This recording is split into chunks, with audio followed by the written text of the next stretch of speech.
Hi friends, പത്തരമാറ്റിലെ പുതിയൊരു എപ്പിസോഡിലേക്ക് എല്ലാവർക്കും സ്വാഗതം. അങ്ങനെ അബിയുടെ കള്ളത്തരങ്ങൾ ഓരോന്നായിട്ട് പുറത്തു വരികയാണ്. ഈ സമയത്ത് നന്ദു അബിയെ അറസ്റ്റ് ചെയ്തുകൊണ്ട് പോകുന്നുണ്ട്. സ്വർണ്ണക്കടത്ത് കേസും അതുപോലെ അനഘയോട് അബി ചെയ്ത ക്രൂരതയും എല്ലാം കൂടെ കൂട്ടി അബിയെ നല്ലവണ്ണം പൂട്ടുന്നുണ്ട്. അങ്ങനെ അബിയെ സ്റ്റേഷനിലിട്ട് നന്ദു നല്ല അടി കൊടുക്കുന്ന സമയത്താണ് നവ്യ അങ്ങോട്ടേക്ക് കയറി വരുന്നത്. ഇതൊക്കെ കണ്ടിട്ട് നവ്യയ്ക്ക് ഒട്ടും സഹിക്കുന്നുണ്ടായിരുന്നില്ല. നവ്യ നന്ദുവിനോട് ദേഷ്യപ്പെടുന്നുണ്ട്. എടി, എന്തിനാണ് നീ എൻ്റെ ഭർത്താവിനെ ഇങ്ങോട്ടേക്ക് കൊണ്ടുവന്നത്? ഇവനെ ഞാൻ ജാമ്യത്തിലെടുക്കാൻ വേണ്ടിയിട്ടാണ് ഞാൻ വന്നത്. മര്യാദയ്ക്ക് അവനെ തുറന്നു വിട്. ഇല്ല ചേച്ചിയല്ല, ഇനി ആരെല്ലാം വന്നാലും അബിയെ ഞാൻ ജാമ്യത്തിൽ വിടില്ല. അത്രയ്ക്കും വലിയ ദുഷ്ടനാണിവൻ. ആ കുടുംബത്തിലെ എല്ലാ പ്രശ്നങ്ങൾക്കും കാരണം ഇവൻ തന്നെയാണ്. നിനക്ക് വിടാൻ പറ്റത്തില്ലല്ലേ? എനിക്കറിയാം എന്ത് ചെയ്യണമെന്ന് എന്നൊക്കെ പറഞ്ഞിട്ട് നവ്യ അവിടെ നിന്ന് പോകുന്നുണ്ട്. ഈ സമയം തന്നെ നന്ദു നയനെ വിളിച്ച് കാര്യങ്ങളൊക്കെ പറയുന്നുണ്ട്. എന്നിട്ട് പറയുന്നുണ്ട്, ചേച്ചി നവ്യേച്ചി ഒന്ന് ശ്രദ്ധിക്കണം. ചേച്ചി എന്തെങ്കിലും കടങ്കി ചെയ്തു വെച്ചാൽ നഷ്ടപ്പെടാൻ നമുക്കേ ഉള്ളൂ, ഇവനൊന്നും നഷ്ടപ്പെടാനില്ല. നവ്യേച്ചി എങ്ങനെയും ഇവൻ്റെ തലയിൽ നിന്നൊന്ന് ഒഴിഞ്ഞു പോകണമെന്ന് ഇവൻ ആഗ്രഹമുള്ളൂ. അതൊക്കെ ഞാൻ നോക്കിക്കോളാം മോളെ. പിന്നെ നീ അവനെ വല്ലാതെ അങ്ങ് ഉപദ്രവിക്കേണ്ട. എന്തായാലും നമ്മുടെ ചേച്ചിയുടെ ഭർത്താവല്ലേ, അതുപോലെ അനന്തപത്മനാഭൻ്റെ അച്ഛനുമല്ലേ അവൻ. അതൊക്കെ അവിടെ ഇരുന്നാൽ മതി. ഇവൻ്റെ കയ്യിലിരിപ്പ് എന്താണെന്നറിയാലോ? ആ കുഞ്ഞിനോടോ അതിൻ്റെ അമ്മയോടോ ഒരു ശകലം പോലും സ്നേഹമില്ലാത്ത ഇവനെപ്പോലൊരച്ഛൻ എന്തിനാ എന്നൊക്കെ നന്ദു ചോദിക്കുന്നുണ്ട്. ഈ സമയത്ത് സെല്ലിൽ കിടക്കുന്ന അബിയുടെ ഫോൺ റിങ് ചെയ്യുകയാണ്. പെട്ടെന്ന് നന്ദു ചെന്ന് അത് പിടിച്ചു വാങ്ങുന്നുണ്ട്. ആരാടാ ഫോണിൽ എന്ന് പറഞ്ഞ് നന്ദു പിടിച്ചു വാങ്ങി നോക്കുമ്പോൾ ഏതോ ഒരു വത്സല എന്നുള്ളൊരു പേരാണ് കാണുന്നത്. സത്യം പറയടാ, ആരാടാ ഇവള് എന്നൊക്കെ നന്ദു ചോദിക്കുന്നുണ്ട്. നിന്റെ ഏതെങ്കിലും സെറ്റപ്പ് ആയിരിക്കുമല്ലേടാ അത്? അയ്യോ, അങ്ങനൊന്നുമല്ല, എനിക്കറിയില്ല. പിന്നെ അറിയത്തില്ലാത്തവരുടെ നമ്പർ നീ എങ്ങനെയാണ് സേവ് ചെയ്തിടുന്നേ എന്നും പറഞ്ഞ് ആ കോൾ അറ്റൻഡ് ചെയ്ത് നന്ദു സ്പീക്കറിലിടുന്നുണ്ട്. എവിടെയാ അബി നീ? എത്ര നേരമായി ഞാൻ നിന്നെ വിളിക്കുന്നു. മോക്ക് തീരെ വയ്യ, അവളെ ഹോസ്പിറ്റലിൽ കൊണ്ടുപോകണം. കുറേയായി നീ ഇങ്ങോട്ട് വന്നിട്ട്. കുഞ്ഞിന് വയ്യ, അസുഖമാണെന്നൊക്കെ എത്ര തവണ ഞാൻ മെസ്സേജ് ഇട്ട് പറഞ്ഞു. എൻ്റെ കോളോ എൻ്റെ മെസ്സേജോ ഒന്നും നീ ഒന്ന് അറ്റൻഡ് ചെയ്യുക പോലും ചെയ്യുന്നില്ല. ഞാൻ നിൻ്റെ വീട്ടിലേക്ക് നിന്നെ അന്വേഷിച്ച് വരാത്തത് നിൻ്റെ വീട്ടുകാരെ പേടിച്ചിട്ടൊന്നുമല്ല. എനിക്കും എൻ്റെ മോൾക്കും ഒരു മര്യാദയൊക്കെ ഉണ്ടായിരുന്നു. അതുകൊണ്ടാണ് ഞാൻ നിന്നെ കാണാനായിട്ട് അങ്ങോട്ട് വരാതിരുന്നത്. പോരാത്തതിന് എല്ലാ മാസവും നീ കറക്റ്റായിട്ട് ചിലവിനുള്ള പൈസ അയച്ചു തന്നിരുന്നു. 5-6 മാസമായിട്ട് ഇപ്പോൾ അതും മുടങ്ങിയിരിക്കുക. ഇതൊക്കെ കേട്ട് നന്ദു അന്തം വിട്ടിങ്ങനെ നിൽക്കുക. എന്നിട്ട് വീണ്ടും അതിൽ പറയുന്നുണ്ട്, നീ ഇന്നെങ്കിലും വരണം. വന്നില്ലെങ്കിൽ ഞാൻ അനന്തപുരിയിലേക്ക് കയറി വരും. ഇങ്ങനെയൊരു ഭാര്യയും മക്കളുമുള്ള വിവരം ഞാൻ അവിടെ എല്ലാവരോടും അറിയിക്കും. പിന്നെ നാട്ടുകാരുടെ മുന്നിൽ കൊണ്ടു നടക്കാൻ നിനക്കിപ്പോൾ ഒരു ഭാര്യയുണ്ട്. ഇതൊന്നും പറയാതെ ഞാൻ അങ്ങോട്ട് കയറി വന്നാൽ അതെല്ലാം അതോടുകൂടി തകരും. ഓർമ്മ വേണം നിനക്ക്. ഇതൊക്കെ കേട്ട് നന്ദു ആകെ ഷോക്കായി നിൽക്കുകയാണ്. ഈ സമയത്ത് നന്ദു ഒരെണ്ണം അവൻ്റെ ചെവിക്കൽ തീർത്ത് കൊടുക്കുന്നുണ്ട്. എന്നിട്ട് ചോദിക്കുന്നുണ്ട്, ആരാടാ ഇത്? നിനക്ക് വേറെ മക്കളുണ്ടെന്നോ? സത്യം പറയടാ. അപ്പോൾ അബി പറയുന്നുണ്ട്, അത് പിന്നെ ചിലപ്പോൾ നമ്പർ തെറ്റി വിളിച്ചതായിരിക്കും. പിന്നെ നമ്പർ തെറ്റി വിളിക്കുന്നവരല്ലേ അബി, അനന്തപുരി, അങ്ങനെ സകല ഡീറ്റെയിൽസും സഹിതം പറയുന്നത്. ഇതിൻ്റെ പിന്നിൽ വേറെന്തോ കഥയുണ്ട്. സത്യം പറഞ്ഞോണം, ഇല്ല ശരിയാക്കും നിന്നെ ഞാൻ. അങ്ങനെ നന്ദു ആണെങ്കിൽ ആകെ ടെൻഷനിലാണ് കേട്ടോ. തല പെരുക്കുന്ന പോലൊക്കെ തോന്നുകയാണ് നന്ദുവിന്. അങ്ങനെ നന്ദു അവളുടെ ചെയറിലേക്ക് പോയിരുന്നതിന് ശേഷം അബിയെ ഇപ്പോൾ വിളിച്ച നമ്പറിലേക്ക് നന്ദു തിരിച്ചു വിളിക്കുന്നുണ്ട്. നന്ദുവിൻ്റെ ഫോണിൽ നിന്നാണ് വിളിക്കുന്നത്. ഫോൺ എടുത്തോടനെ നന്ദു പറയുന്നുണ്ട്, ഹലോ, ഞാൻ SI നന്ദുവാണ്. പറയും മേഡം. എന്താ മേഡം വിളിച്ചത്? അതെ, നിങ്ങളിപ്പോൾ ഒരാളെ വിളിച്ച് സംസാരിച്ചല്ലോ, അനന്തപുരിയിലെ അബിയുമായിട്ട്. നിങ്ങളും അവനുമായിട്ട് എന്താ ബന്ധം? അയ്യോ സാറേ, അല്ല അബി എന്താ സാർ പോലീസ് സ്റ്റേഷനിൽ എന്നൊക്കെ അവൾ വെപ്രാളത്തോടു കൂടി ആ കുട്ടി ചോദിക്കുന്നുണ്ട്. അത് പിന്നെ അവൻ്റെ പേരിൽ പല കേസുമുണ്ട്. നിങ്ങളെപ്പറ്റി ഇതിനു മുമ്പൊന്നും അറിയില്ലല്ലോ. സത്യം പറയണം, എന്താ നിങ്ങളുമായിട്ടുള്ള ബന്ധം? കറക്റ്റായിട്ട് നിങ്ങൾ പറഞ്ഞില്ല എങ്കിൽ ഭർത്താവിൻ്റെ കൂടെ ഇവിടെ വന്ന് ഈ സെല്ലിൽ വന്ന് കിടക്കേണ്ടി വരും. അയ്യോ സാറേ, ഞാനൊരു തെറ്റും ചെയ്തിട്ടില്ല. അബി എൻ്റെ ഭർത്താവാണ്. എനിക്ക് 2 കുഞ്ഞുങ്ങളുണ്ട്. ഒരാൾ 5-ാം ക്ലാസ്സിലും ഒരാൾ 3-ാം ക്ലാസ്സിലും പഠിക്കുന്നു. ഞങ്ങളുടെ വിവാഹം കഴിഞ്ഞിരുന്നു. നിങ്ങളുടെ സംസാരം കേട്ടിട്ട് കുറച്ച് ഏജുള്ള സ്ത്രീയാണെന്ന് തോന്നുന്നല്ലോ.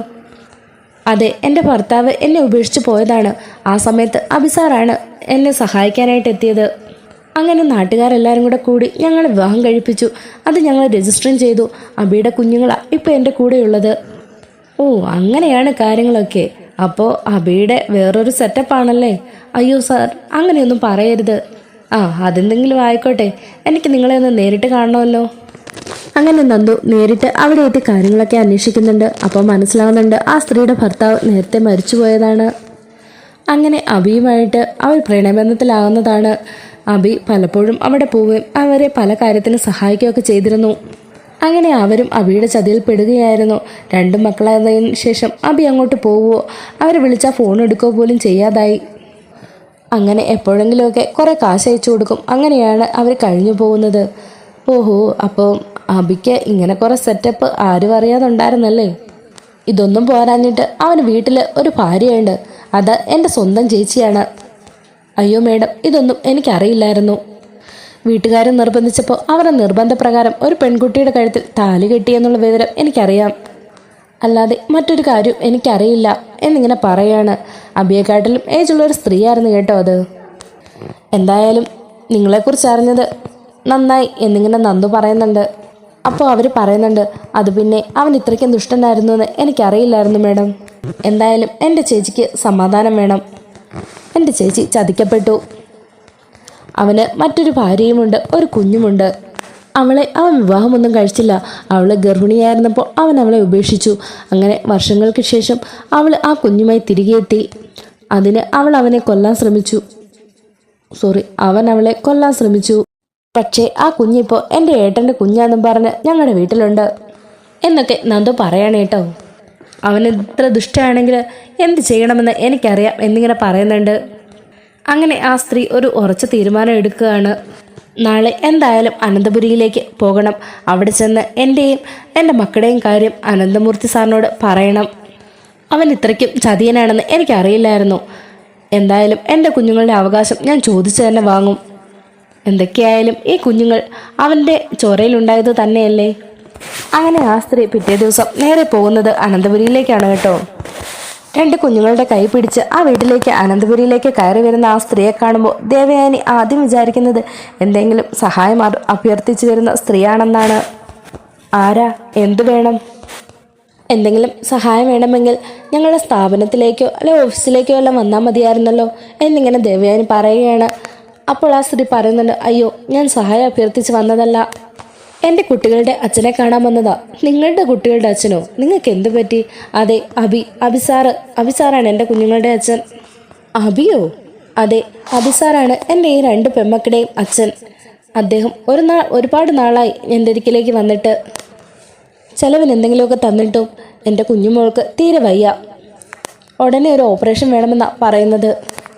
അതിനുള്ള പണമൊന്നും എൻ്റെ കയ്യിലില്ല.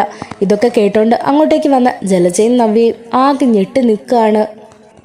അയ്യോ, എന്തൊക്കെയായി കേൾക്കുന്നത് എന്നൊക്കെ പറഞ്ഞുകൊണ്ട് ദേവയാനി പോയി അച്ഛനെയും അമ്മയും വിളിക്കുന്നുണ്ട്. അച്ഛ, ഒന്ന് പുറത്തേക്ക് വന്നേ. എന്താ മോള്, എന്താ പ്രശ്നം? അത് പിന്നെ അച്ഛനൊന്ന് താഴേക്ക് വാ, അവിടെ വല്ലാത്തൊരു പ്രശ്നം നടക്കുകയാണ് എന്നിങ്ങനെ പറയുന്നുണ്ട്.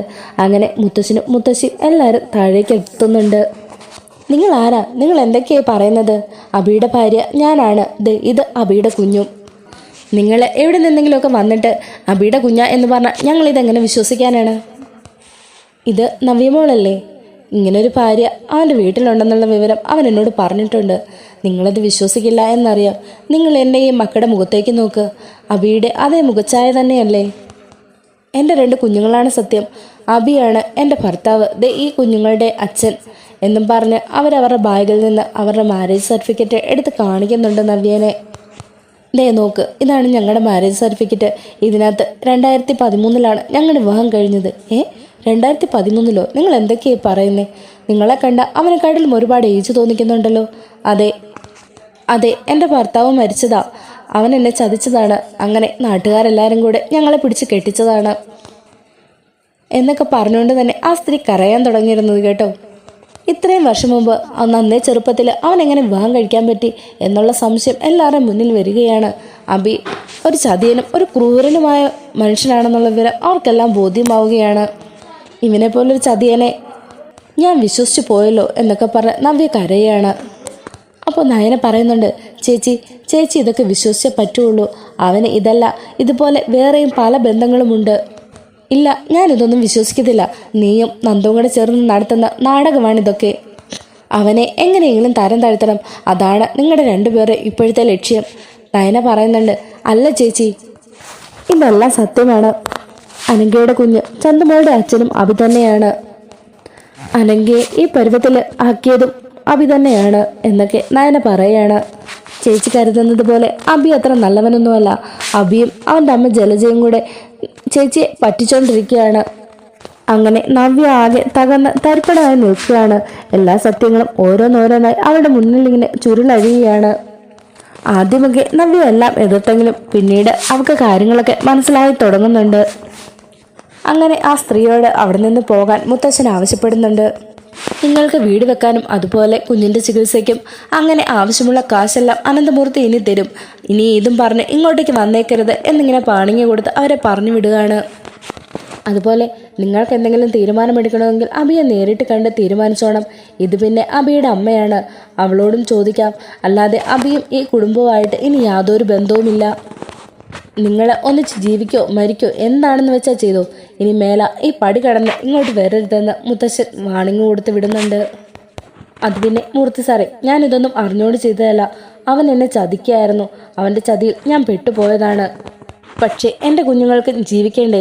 അവർക്ക് വേണ്ടി എന്തെങ്കിലും ചെയ്യണമെന്ന് മാത്രമേ ഞാൻ ആഗ്രഹിച്ചിട്ടുള്ളൂ. അല്ലാതെ അവകാശങ്ങൾ നേടിയെടുക്കാൻ വേണ്ടി ഞാൻ ഇങ്ങോട്ട് വന്നതല്ല എന്നിങ്ങനെ ആ സ്ത്രീ പറയുന്നുണ്ട്. പാവം സ്ത്രീ അവയുടെ ചതിയിൽ പെട്ടുപോയതാണ് കേട്ടോ.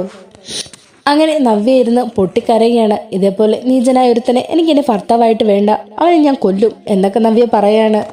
നയനയാണെങ്കിൽ നവ്യ എങ്ങനെ സമാധാനിപ്പിക്കണമെന്നറിയാതെ ആകെ വിഷമിച്ച് നിൽക്കുകയാണ്.